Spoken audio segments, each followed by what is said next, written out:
Graph of inverse trigonometric functions. In this screen, we will learn about the graphs of the inverse trigonometric functions. Using this figure, the graph of arc sin x or sine inverse x can be easily obtained.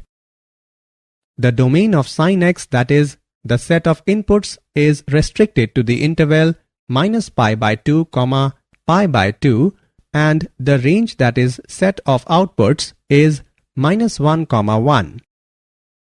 For the inverse functions, these flip-flop.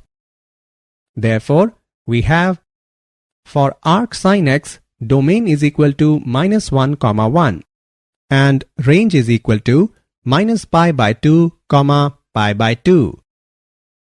Remember that if a, b is a point on the graph of f, then b, a is a point on the graph of f inverse.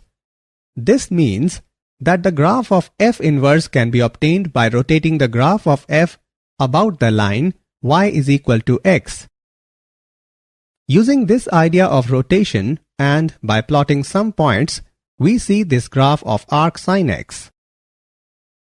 The derivations of the graphs of arc cos x and arc tan x are similar to that of arc sin x.